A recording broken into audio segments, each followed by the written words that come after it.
So we're just going to kind of rephrase a couple different things we've gone over. This is the third and final topic that outlines what what mental health is, according to the CDC.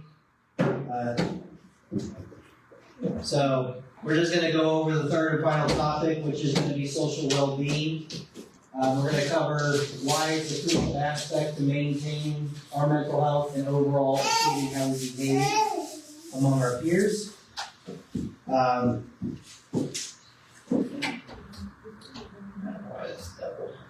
So refreshing, what is mental health? So it includes our emotional, physiological, and social well-being. It affects how we think, feel, and act.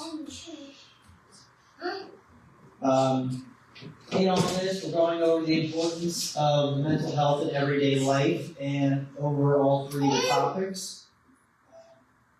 Common mental health issues you'll see is depression, anxiety, loneliness, and a whole list of them. Like I mentioned in the last one, we're going to go over those topics in a little bit more depth once we get through this stuff. So what is social well-being? It refers to our ability to form satisfying interpersonal relationships and adapt to social situations.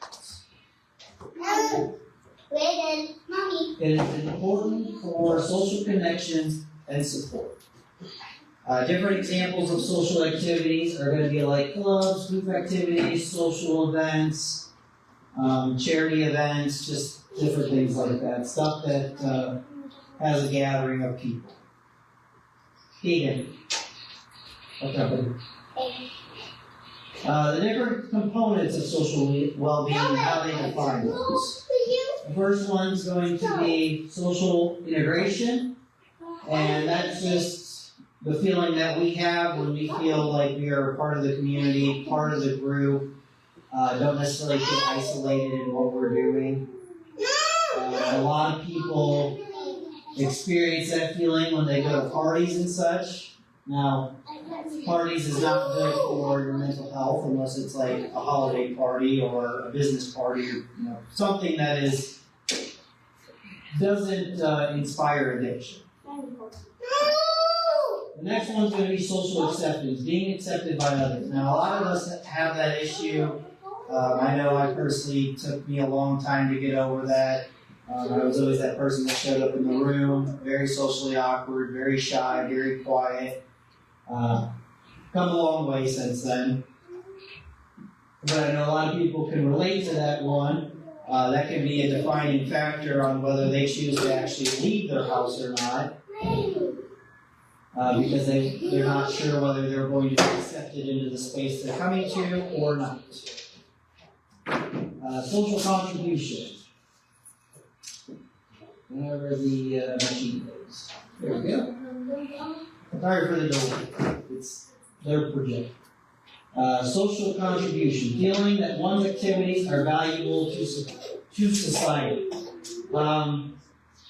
You can kind of relate what we're doing right now with mental health talk and what we're trying to do with the nonprofit of the Journey of Life.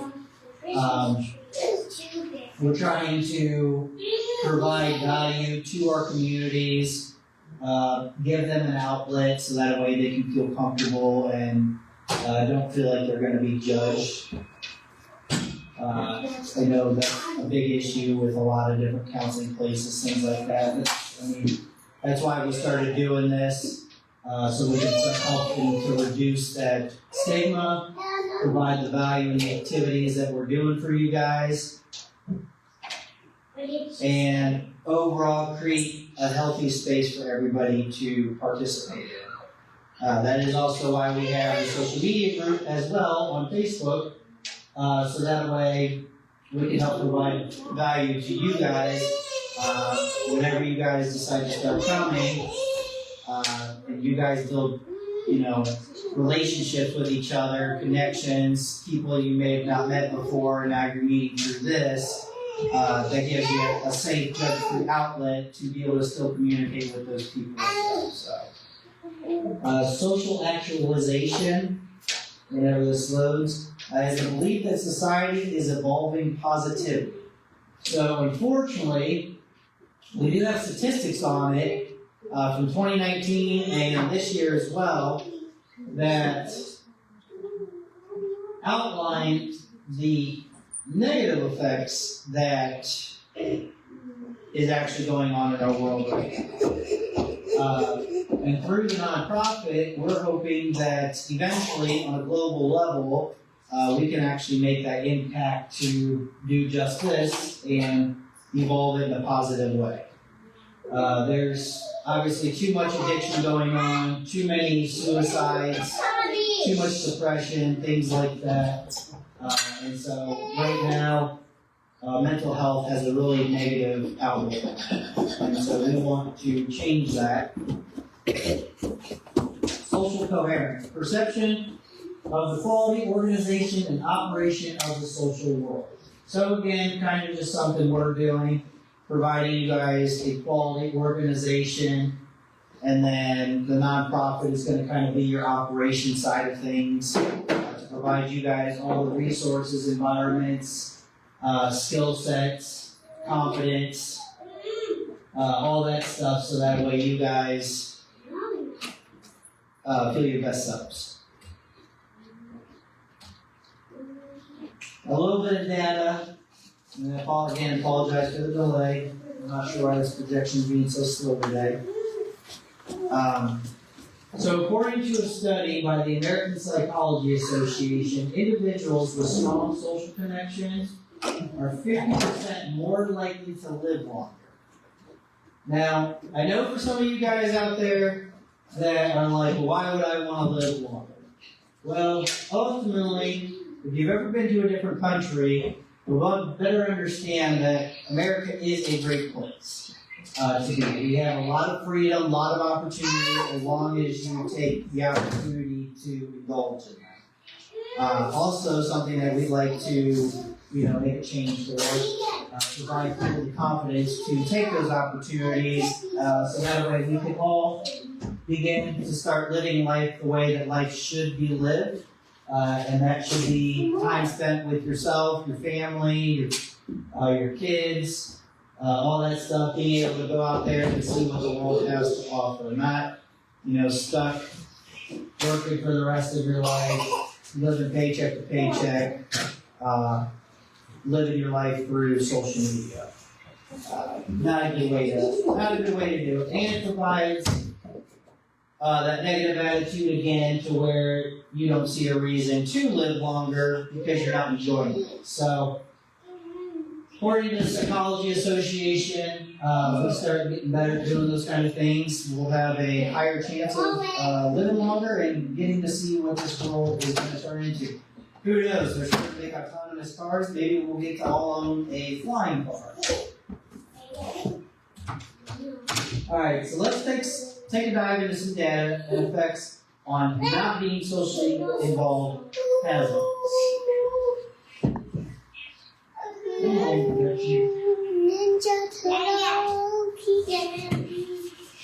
Apparently the projection monitor did not get its cup of coffee this morning, because it is slugging. I'm going to read it off from my computer, and hopefully it eventually catches up. So let's take a dive into some data. Can you guess what the leading cause is?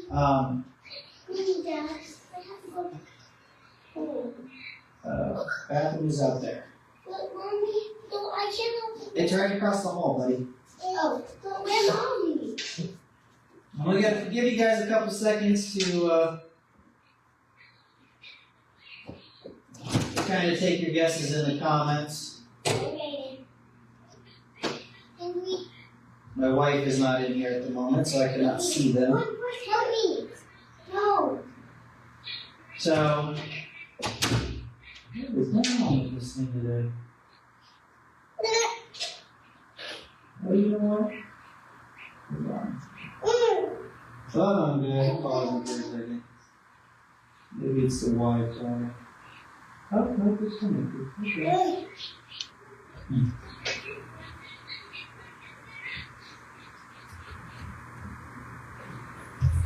I'm not sure what's going on with this. Huh.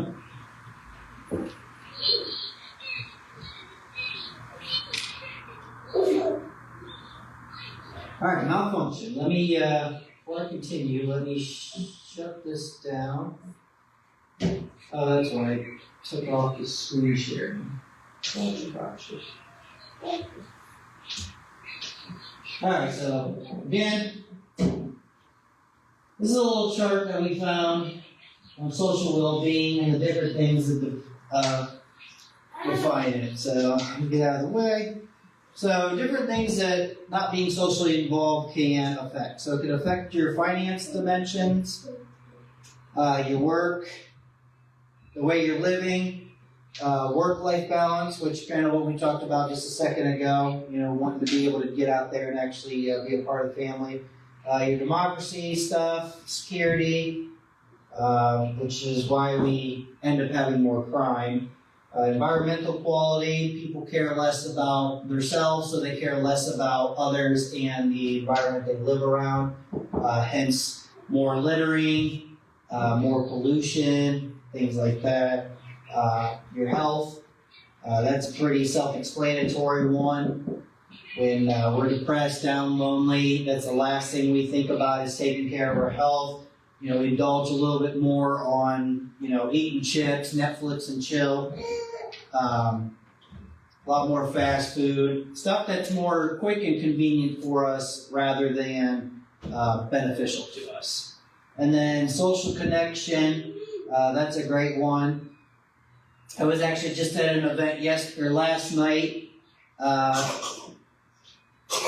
in support of a friend of mine and what he's doing, and it was nice to be able to see the connections that are being made in that room through the social aspect of it, because everybody shares a common interest in what they're participating in with that event. So,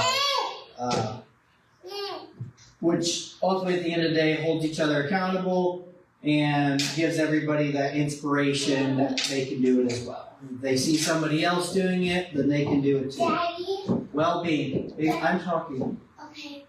Well, The party starts at 11:15 and right now it's 11:15. So. Well-being. That kind of goes along with health in a little bit, but well-being, taking care of that mental health, and then obviously education. I was huge on this actually when I was growing up. I didn't really care to learn anything, thought it was dumb, thought it was a waste of time, and then as I got older, got better with who I was as a person, I eventually learned that knowledge is power.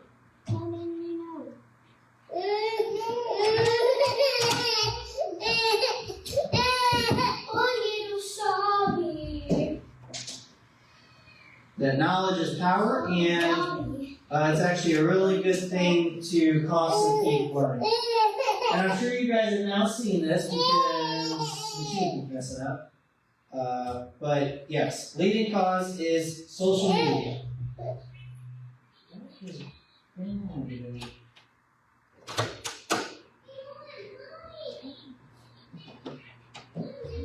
There we go. It's going to be social media. So, social media use and mental health. How do those go together? According to some data here, teens spending nearly 5 hours a day on social media are more likely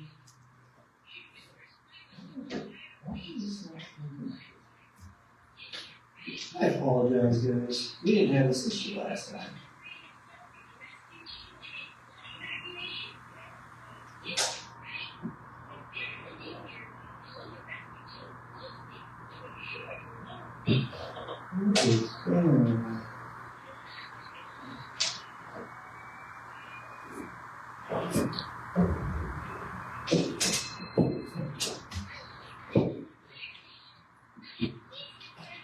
If this keeps doing this, I might just not have this presentation part on this time around.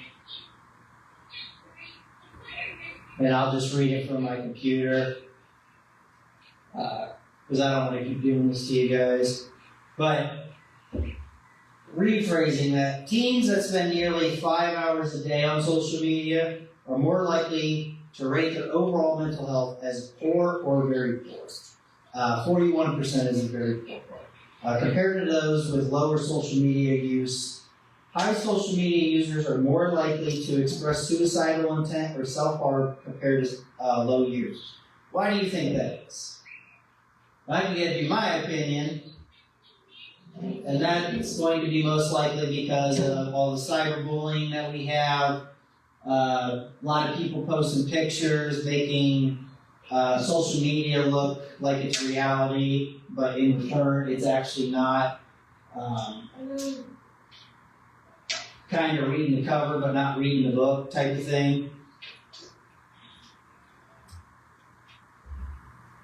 And now workplace mental health. According to 2023 Work in American survey, 92% of workers believe it's important to work for an organization that values their emotional and psychological well-being.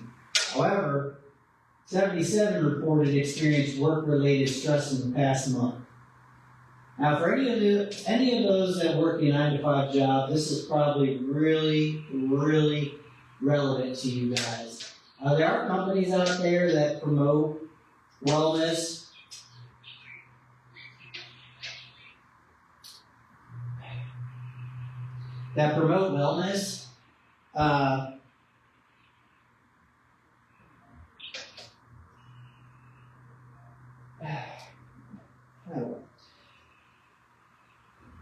There is a lot of companies that promote wellness and physical well-being. Some of the larger corporations, they actually do have like small gyms and stuff inside of their workplaces to promote this stuff.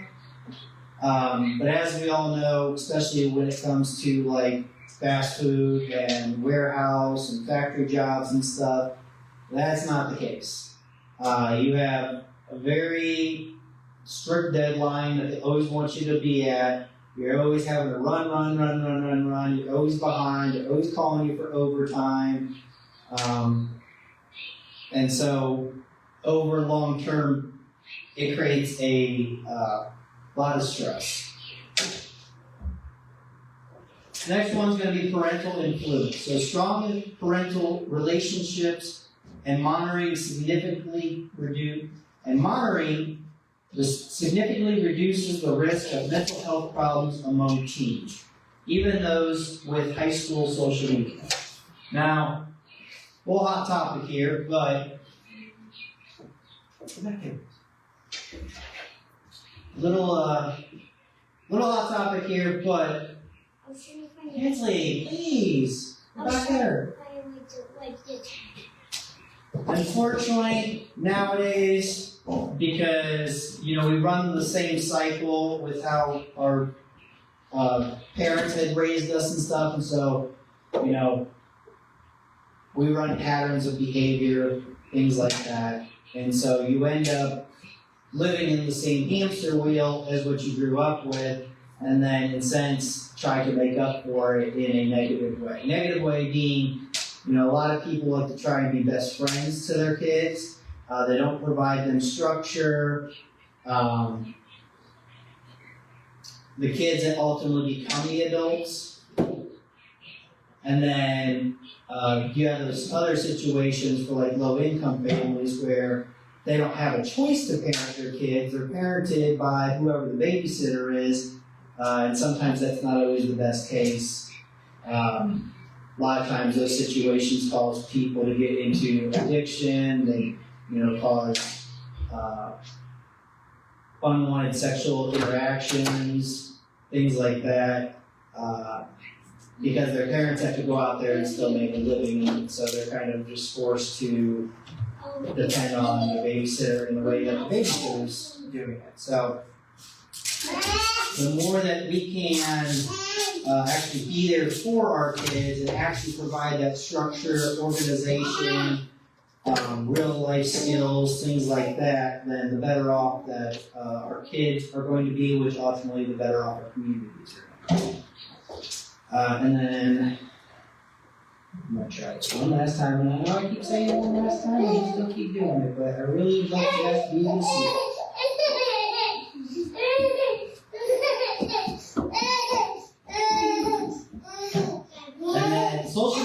well-being. So 60% of high-frequency social media users with low parental monitoring report poor mental health for their kids. And then compared to 25 with high parental monitoring, their kids are going to be more likely to succeed in life. Not only are they being parented more, they're being attended to more.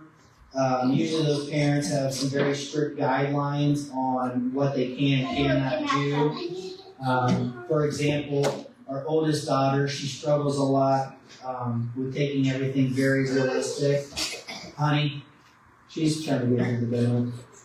Trying to be real realistic towards everything, and so she's got to be monitored for a lot of stuff she does on her tablet, or else she ends up being super scared at night, or tries to enact things on other people that she shouldn't, just things like that. So. Oh, Daddy, you're always complaining about it. Keegan, please, come over here.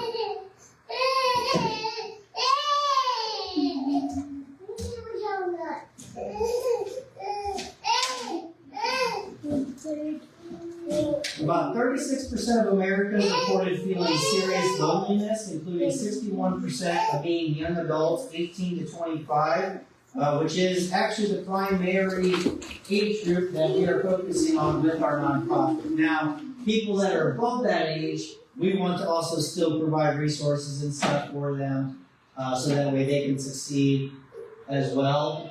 But right now, we're starting off with this age bracket.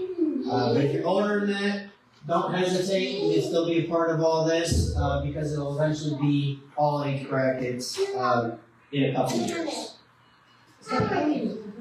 And 51% of mothers with young children.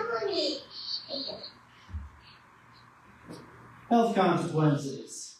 Loneliness is the biggest one when it comes to social media. Loneliness and depression. Again, back to the cyberbullying. We have this unrealistic perception on what life really is and what people are actually doing behind closed doors. And unfortunately, that is not usually how it works out. But because of that, and people don't feel like they're going to be accepted in those kind of situations, which, be my guess, either you guys are busy with work, don't have a ride, or you guys fall into this category, and that's why you have not attended these groups yet, because you haven't reached that acceptance part or that confidence part, which is okay, we'll get you there. But just know that, you'll feel better, you'll feel less lonely, you'll feel less depressed by coming here and getting to actually interact with people who go through the same stuff. But it is linked to various physical and mental health issues, including depression, anxiety, heart disease, substance abuse, and early mortality. We'll get to the early mortality part because that's another really big issue. The demographic differences. So people in lower income households and young adults reported higher rates of loneliness, with 20% of lower income individuals and 24% of young adults feeling lonely. I can personally say that I fit very well into that category when I was growing up. Both my parents worked a lot to provide an income and provide the things that we had. So they were never home. So after school, I was always left by myself. And it created that loneliness feeling quite a bit. It also created a bunch of depression and things like that.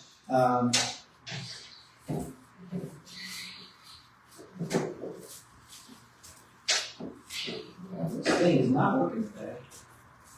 It's not.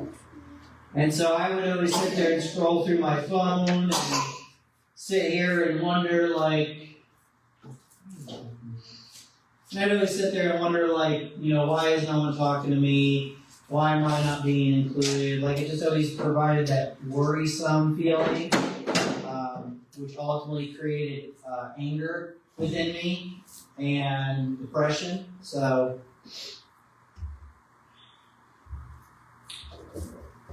Hopefully this shows up. Little statistics here.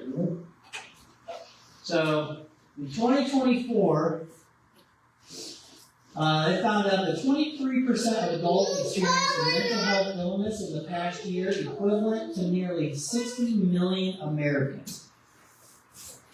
Now, that's quite a bit. I mean, I know we got 8.5 billion people in this world, but when we're thinking 60 million people are diagnosed or experience a mental health illness, and these are typically just surveys, so this doesn't necessarily apply to everybody.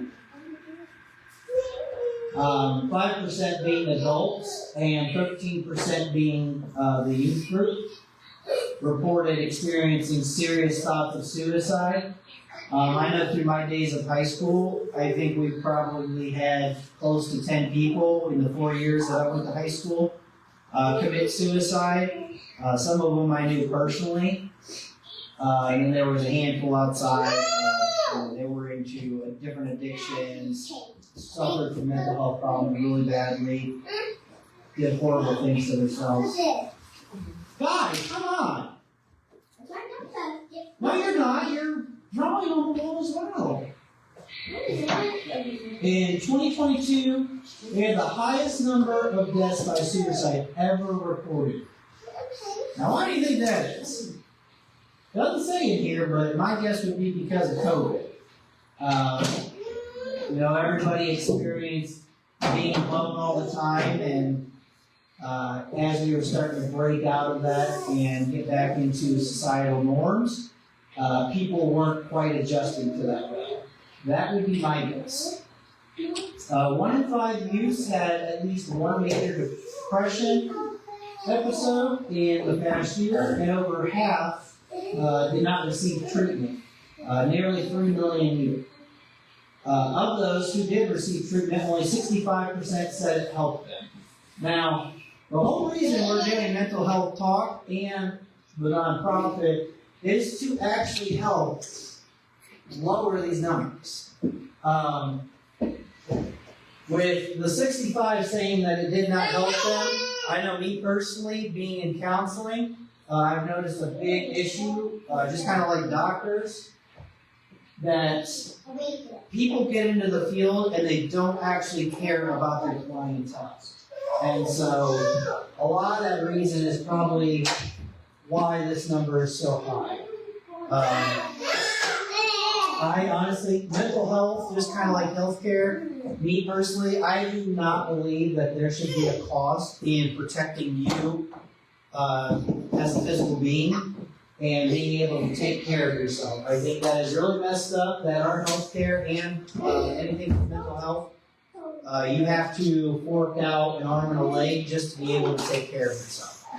So what we're doing with the nonprofit is going to actually eliminate the whole category or reduce it by quite a bit by giving you guys free resources, free locations. They're essentially going to be overall center hubs for taking care of your health. And all the, I wouldn't say all, but majority of all the programs, mentorship, and resources that we are going to have in these facilities are going to cost you $0. So, again, follow us in the journey so that way you guys can stay up to date on that, because I'd love to help each and every one of you and give you guys an outlet to feel better about who you are as a person and also build the confidence so we can go out there and truly enjoy life. So 18% of adults in the U.S. had a substance use disorder in the past year, and 77% of them did not receive treatment. Now, this is a really big problem too, obviously, because a lot of people like to go home after work instead of talking with their spouses. Well, not even spouses, wives do it too, but, spouses like to go home after work, start drinking, get high on whatever they can, and think that that's what is actually helping them, when in all reality it's actually just providing a coping mechanism for a deeper rooted problem that had never gotten resolved. So, if we can take care of our mental health as a priority, then we can start taking care of substance abuse victims, and then together both groups can actually come together, and again, as I keep reiterating, we can help make all of our communities across the world a lot better place to live in and a lot less violent as well, and safe. 1 in 4 adults with frequent mental distress could not see a doctor due to cost. A 2% increase over the last report. Now again, kind of going back up to this part as well, because it follows along with this. What we are trying to do with this nonprofit is create all these central hubs for every community, or at least minimum, at least one in each major city, so that way there is access, and we would like them to all be a part of like a bus route, as well as have transportation provided. Now that will be a fee, but it'll be a small fee. But provide transportation or be a part of the bus route, so that way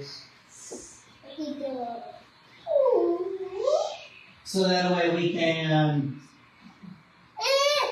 allow you guys to get there and have no restrictions. This projector is not working today.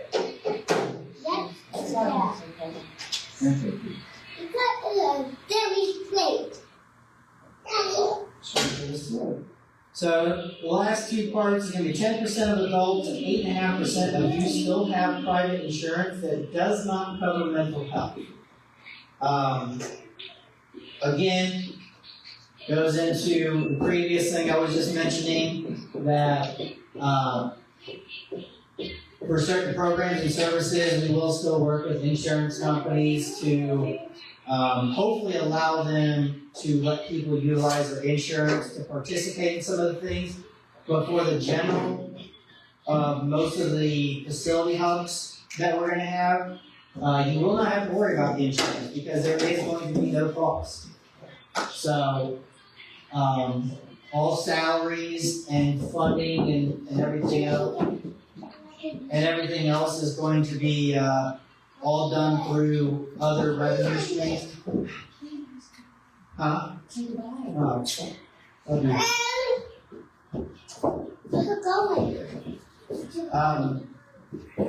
Will be done through other revenue streams that we have in mind, so that way people still get their salaries for those who volunteer, like professional services and stuff, and those who are like next level membership and stuff. Those people will get their fair share of a paycheck. So, but for you guys, the general population, it will be 0 cost. So. There are 340 people for every 1 mental health provider in the U.S. So, given that this is 2024, and now that we're going into 2025 here soon, that's a really big problem. Because even if the facilities were free and health insurance provided the source for you guys, that still wouldn't make a difference because that would still be so overcrowded and so overbooked. And for a lot of people, by the time that it's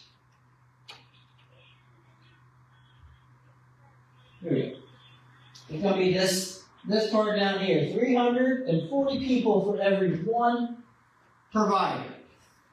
So when we talk about counseling and stuff and not being able to get in, or we have like a 2-year wait period, well, the 2024 data shows us that we don't have enough places to take care of mental health. And we definitely don't have enough places to do that so people can be take care of their social well-being and be more accepted into our communities. So that's a huge problem. And then the next one, if it loads, come on.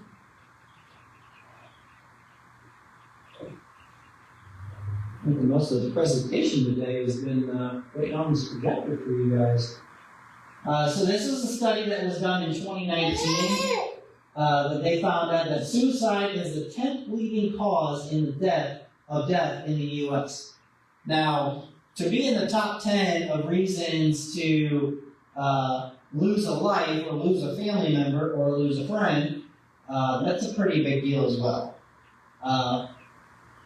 Also, the nonprofit that we're building, hopefully we can start to reduce this in terms of suicide from 10th leading cause to 100th leading cause.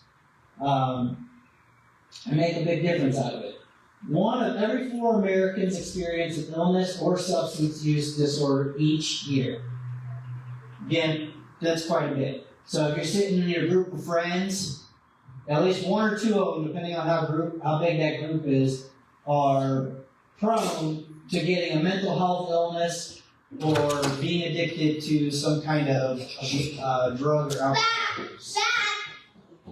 25 to 45% of patients admitted to the hospital for medical care have 1 or more comorbidities. 5 billion state government cuts to mental health services from 2009 to 2012. That's a big deal considering this is how much they're sending overseas right now to provide for welfare and all the other different war services and stuff. Now, granted, those are important. I'm not saying that it's not, but just kind of giving you guys an example. 4,500 public psychiatrist hospital beds eliminated across the U.S. in that same time period. That's a lot of people. That's like half of a city, well, depending on where you're from, but that's like half a city or a quarter of a city of people that won't be able to get attended to. Again, another really big problem.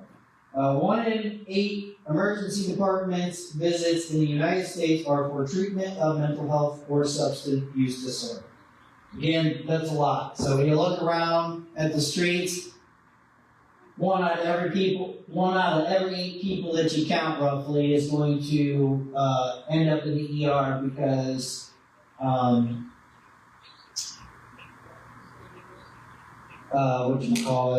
brain fart.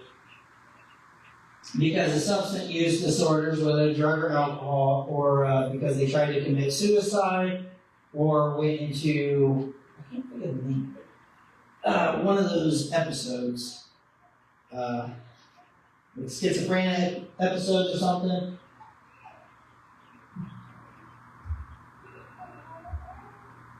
Signs of poor mental health.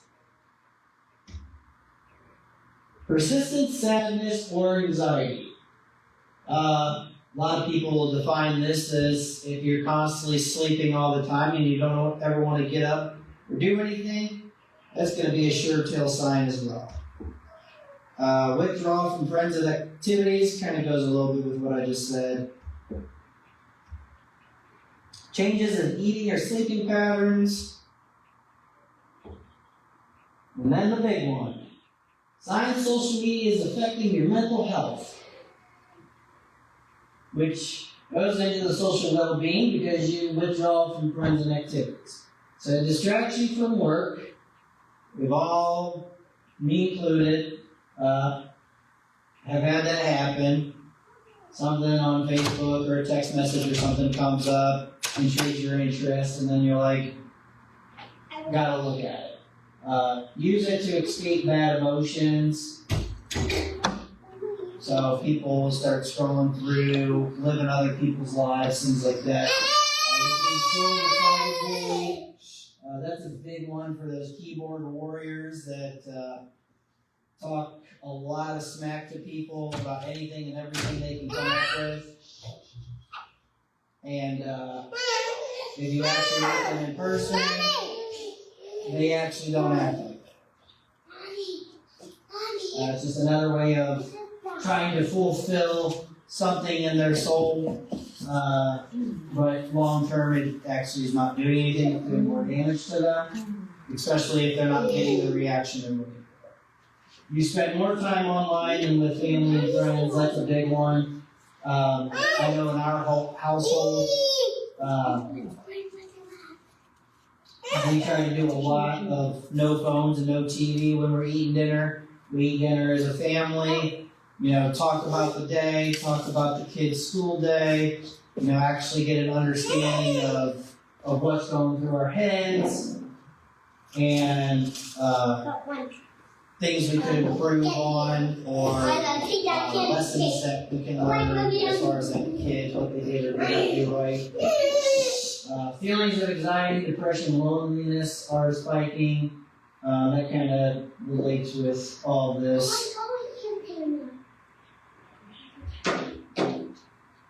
And then this is just another picture that kind of outlines this and this. The physical symptoms are going to be sick and run down, muscle pains, difficulty sleeping, weight loss, poor appetite, tired. Sick and run down because Scarlett. Sick and run down because when you feel anxious, when you feel sad, when you feel anything that's not happy and positive, it actually affects your brain, and that's why, and your immune system, and that's why it makes you feel more run down and become more susceptible to being sick.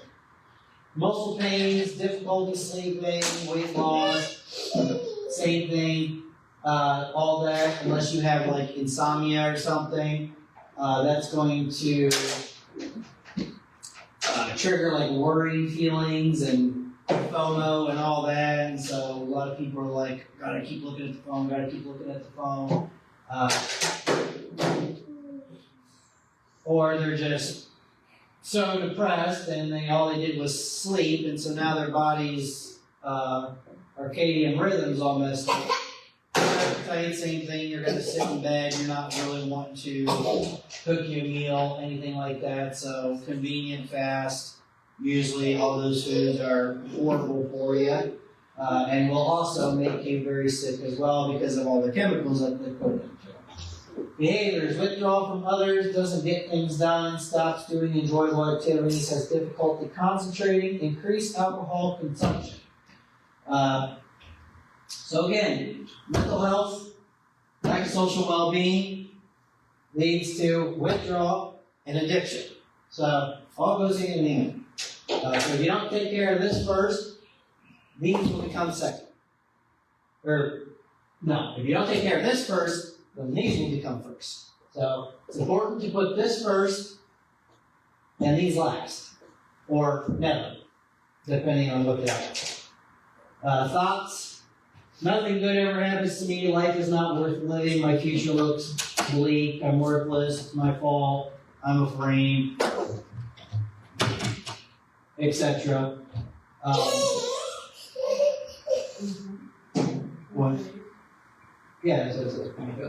And so a lot of those, same thing, turn into a very negative mindset. When in reality, anything that's happening to you in your life is happening for a reason. It's either due to a choice you made, a feeling you have, or a past experience that happened, and now you're reaping the precautions of it in the future. Feelings: overwhelmed, unhappy, irritable, frustrated, lacking confidence, and indecisive.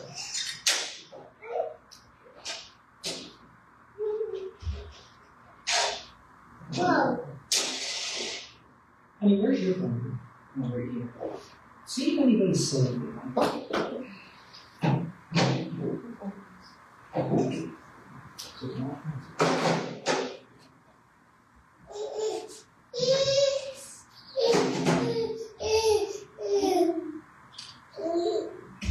the signs affected within our bodies. So I'm not going to do too much over this just because it's kind of similar to the last one. It's just a more colorful picture. It describes a little bit more stuff. But thoughts, so observable categories is thoughts, patterns, logic, concentration, memory, situational understanding. A lot of people's short-term memory becomes very faint when they're not in the best of headspace. We just went over this affection, mood, eye contact, outbursts of emotions, and difference. I know I spent a lot of my life dealing with this one with acts of anger. Never actually hurt anybody, but it still was very stressful and not good for other people being in those outbursts. And then eye contact, when you don't have the confidence to talk to someone, look them in the eyes, things like that, you're always going to constantly look away from them or look down at the ground. You're not going to be present with them or the conversation being held. Cognition, pace, continue. I can't say that word, so we're going to skip it. Vocabulary, speech, appearance. You stop bathing as much. You kind of wear your jammies a little bit more often. Things like that. And then it gives some examples outside of what I just named. So, for thoughts, patterns, and logic, expresses racing, disconnected thoughts, expresses bizarre ideas, responds to unusual voices or visions, appears sad, depressed, or overly high-spirited, overwhelmed by circumstances, switches emotions abruptly, almost similar to like a bipolar person, except they're not bipolar. Appears confused, distorted, disoriented to person, place, or time, gaps in memory, answers questions inappropriately. A lot of people do that. They make a joke out of something to hopefully make themselves feel better inside. Ultimately, at the end of the day, it's doing more damage long term. Speaks too quickly or too slow, misses words, stutters, or has long pauses in speech. That one's just, people are just trying to get through what they're trying to say, be done, be quiet, and become disconnected from the group again. Appears disheveled, has poor hygiene, inappropriate attire, trembles or shakes, is unable to sit or stand still. That could be a lot of different things. That could be linked to like ADHD, anxiety, panic attacks, things like that.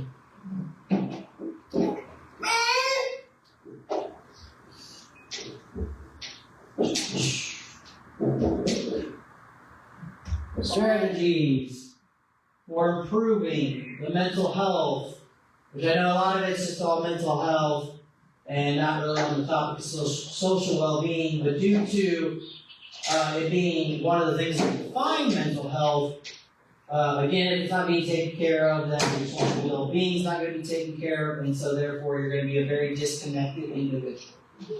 Building and maintaining social connections. Join a club.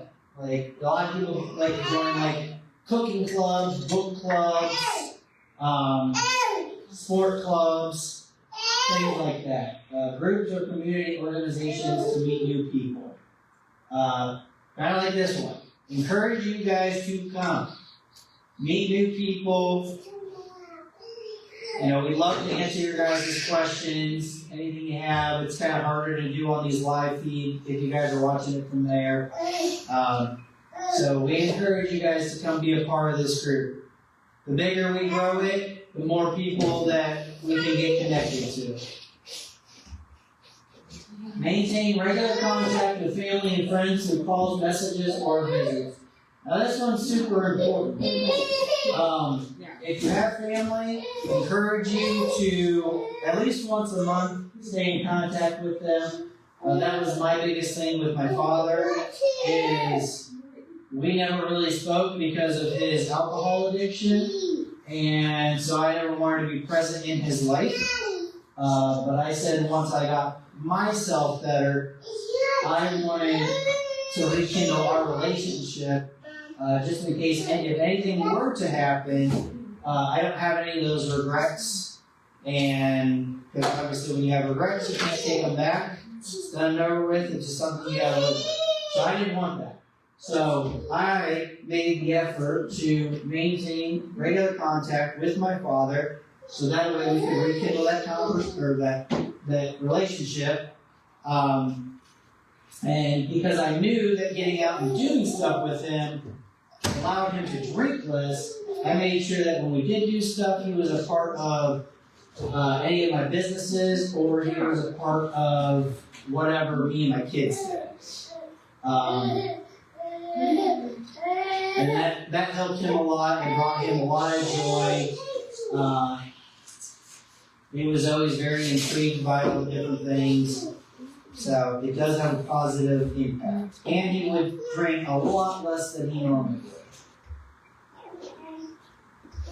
Engaging in community activity. Volunteer for local charities or community projects. So, volunteer for local charities. So a lot of stuff like with the food banks and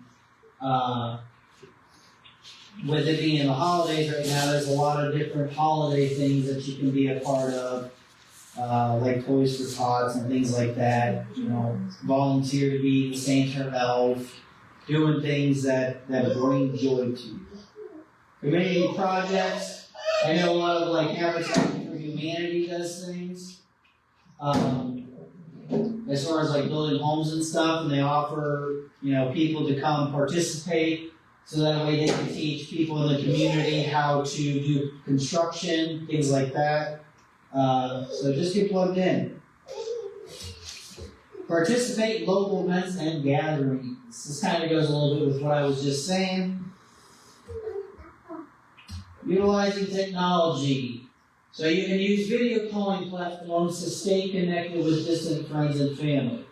I have family that lives in Maryland, just outside of DC. When our kids want to communicate with them, that's what we do a lot. We're multiple states away. We're here in Ohio, she's there in Maryland, and so by doing that, simple video call through Zoom, Facebook video call. I know iPhones have FaceTime, just different video calling platforms to be able to still stay connected. Update the family on how lives are going. I have a good buddy of mine. He actually lives in Wisconsin. We do the same thing. We don't always talk as much as we'd like to, but he's a very busy man. I'm a very busy man. So, but we still make it a priority to still keep in touch with each other and still stay updated in each other's lives, even though we're opposite ends of each other. Join online communities or forums with similar interests. I think a lot of people do this with Pinterest and stuff. I know groups on Facebook are becoming a big thing. I know there's plenty of forum sites that you can look up. And different support systems. Seek professional help for counselors or support groups if needed. Again, what we're doing now, the more you guys come here, do the in-persons, get plugged in, build the relationships, talk about your struggles, ask questions, the more you guys get involved, ultimately, the more it's going to benefit you guys in the long run. The biggest thing, like I said in the very beginning of all this, accountability. If you guys don't hold yourself accountable, then you're not going to get better. And unfortunately, most people that don't hold themselves accountable will do the whole blame game and start blaming everybody else in the world around them for why they don't feel better about who they are. When in reality, it's just the accountability aspect of it. They're not plugging in. They're not being a part of groups and communities that share like-minded things. They're not participating. So, again, encourage you guys to start showing up. These live feeds are only going to do so much for you. I don't know about you guys, but I'm pretty sure you guys don't want to sit here and see me just do some educational topic every single week, and that's all we get out of this. The whole purpose behind this is to be able to have a safe and judge-free environment to be able to connect with one another, make new friends, share stories. I'd love for some of you guys that feel okay in your journey to come out and talk and actually share your testimonies. Same thing in the group. I have different questions on what time frames work best for you guys, so that way I can book some of these around when it works good for you guys. You guys got to start participating in that stuff, so that way we can help you guys out. Leverage family and friends for emotional support and advice. This is a good one to an extent if you have a family member or a friend that is going through a similar issue or a worse issue. Probably not going to be the best leverage because most likely they're going to encourage you to go down the same path that you're trying to get away from. So maybe find a different family or friend, or find a different circle that you can consider family and friends. So this is good to an extent, as long as that family and friend is not as negative or more negative in the journey than you are, because the whole goal is to be positive and increase that confidence and to feel supportive. So people going through their own journey are not necessarily going to be the most supportive because they're going to be in the same mindset as you and think that the world is over. So, useful to an extent. Daily practices. Regular exercise. This is a phenomenal one to do every day. You know, most gyms these days are open 24 hours, so there's really no excuse on why we can't get out there and participate. With that being said, there actually could be excuses, because I know most of my life I did that because I feared judgment and what people were going to think of me when I walked into the gym. I was probably the anxious I've ever been in my life.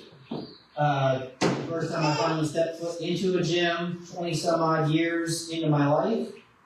And then I felt stupid for ever being afraid of it, because there's people that are, you know, have a longer journey to battle, and, you know, they're confident in their ability to go to the gym. So, but we all think, you know, we all think and feel differently, so, plus regular exercise helps with the dopamine in the brain, so gives you a sense of accomplishment. Healthy diet, reducing fast food, processed foods, and foods high in corn syrup and trans fat. That's really important because kind of in the book that I'm reading right now, Brain Energy, he talks a lot about how metabolism is a really big factor in our mental health, and a lot of these diseases and disorders that are a thing these days. Because back when our parents or grandparents were alive, a lot of this was never a problem. But I'd have to get the number on it. I actually did not look it up for this, and I probably should have. But I forget what year it was. But at one point, they actually started putting a bunch of preservatives and chemicals and stuff because it was a cheaper alternative to make a mass production of food consumption to the population. It's kind of why, I'm sure you guys have heard it on the news, why RFK Jr. is trying to get rid of all that stuff again, like it was back when he was younger. Because a lot of these chemicals and preservatives are terrible for you. It's kind of like cigarettes. They use stuff that we use to kill animals around our house and stuff, and we're ingesting that into our lungs. Same thing with food. A lot of the chemicals, processed sugars, things like that, they have a very negative output in our body, and our body's not made to break that stuff down. And so because our body's not used to it, it starts causing us to become more sick, more ill, have more problems with our brain functions, nerve functions, all that stuff. Plus, with obesity, that becomes a problem too, where people who don't have thyroid problems and have a weight problem, a lot of it's just because of the diet they're eating. I've seen overweight people, putting in the work at the gym, but they're not losing the weight at the rate that they would like. But a lot of it was because their diet hadn't changed yet. They were just doing the first part of it. They weren't doing the second part. So, but this really doesn't matter for weight. This applies to anybody. Plus, it affects your mood. The healthier we feed our bodies, the healthier we're going to think and feel and function. And adequate sleep. 6+ hours is usually a good thing. They typically recommend 8 hours. But I wanted to put 6+ hours because, let's be real, in the day and age that we live in now, between having kids, parents working a lot, 8 hours is not always doable. Especially for those mothers out there, where they put in a lot of overtime and sleep doesn't really exist for them. Like my wife with the 4 kids. She hasn't really slept 6+ hours, and our oldest is 7, so 7 years. And mindfulness and meditation. So a lot of that can be done through, different meditation videos that kind of guide you through that stuff. You can do this through yoga, stretching, just anything to put yourself in like a quiet space, give yourself a place to think and feel peace. You can also do this with like journaling and writing and stuff. That's usually a big help in a lot of people. And this next slide is just kind of going over everything we talked about. It's just 8 different ways to improve all that stuff. So you got mindfulness, keep a gratitude journal, write positive things about yourself, your day, write down how your day went, things that could be improved, stuff like that. Give back. Again, I'm going to encourage, give back. Once we get it tax exempt, help donate towards our nonprofit, The Journey of Life, so that way we can start providing better resources in our community, free of charge to you guys. Eat healthier. We already went over that one. Get outside more, even if it's just for, a quick walk around the block. 5-10 minutes of walking is better than nothing, and over a long period of time, it'll benefit you. 30 minutes or more of heart-inducing activity, 3 to 5 days a week, can alleviate a lot of symptoms of depression, anxiety. A lot of that goes into the dopamine stuff that it does to your brain. Practice positive self-talk. Remember, 99% of the time that you think that something is not going to work out or happen, it usually actually does happen if you take the right actions towards it. So always keep in mind that what you preach is what you're training your brain to think. And so the more you practice saying positive affirmations to yourself, the more likely you are to have positive opportunities, relationships, and advancements in your life. And then most importantly, seek help, whether you're a professional or whether you come to our support groups. Do something to get out and get help. We all have our flaws. We all struggle with something. There's no shame whatsoever in wanting to be a better person. Does not make you weak. Does not make you less than. It actually turns you into a better human being. And with more better human beings we have in this world, the greater our country can be. So don't be afraid to seek help. Don't be afraid to come to these groups. And don't be afraid to go to a professional. But sometimes professionals can kind of be iffy. And not all of them can relate with your experiences. So.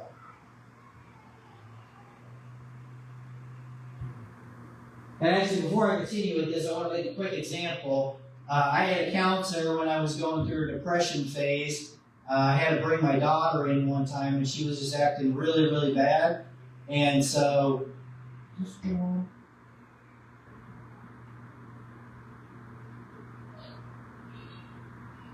which is more. I didn't realize that was a no. Let me reconnect you guys so you can hear me better.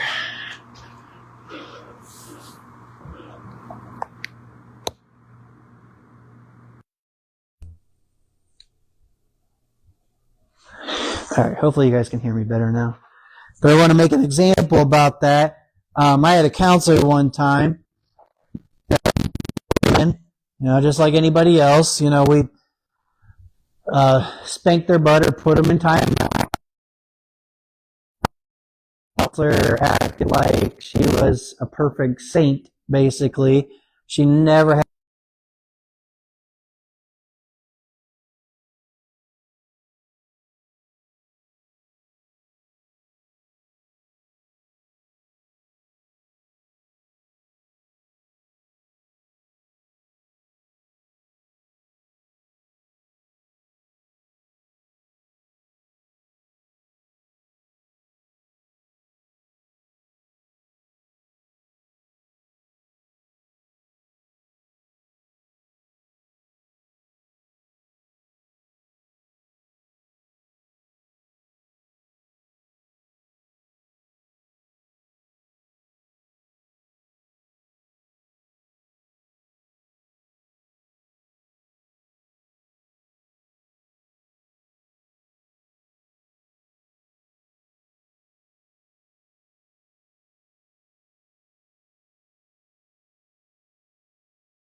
basic strategies on how to implement good practices. It's going to be like exercise, dieting, things like that.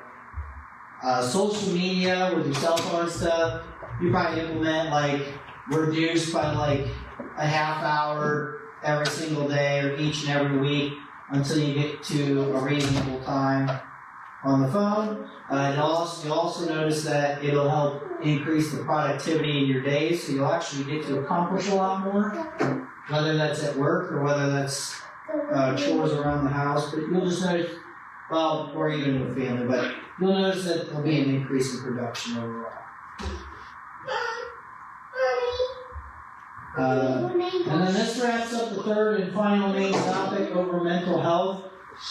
Going forward, we will begin to ask you to share stories and testimonies. Anybody that's watching, put in the comments if you're willing to come here and do that for us. We will begin bringing speakers upon availabilities. The speakers will depend on your guys' participation, because I'm not going to have a speaker come when nobody shows up and everybody's just watching it from a live feed. We want to actually make sure that the speakers we bring on, they're taking time out of their day to provide their knowledge, so they're not going to want to do it just staring at a phone. And then we'll dive deeper into new topics that will look at the root instead of the base knowledge. We will continue to discuss what we plan to do to make a difference and continue to ask for everyone's support and attendance. We cannot do this alone. Same thing with these groups. It involves everybody's participation in order to reduce the stigma. And I do understand that this is a very hot topic for people, and it's a very hard topic for people to kind of make amends with. But whatever I can do to help you guys, just let me know. We would love to start seeing some faces here. Okay, go. So, participate, get engaged, work on new habits, things like that. And if you need any other knowledge, you can go back to the previous videos on our YouTube channel, which can be found /Michael B. Berlin, I think is what it is.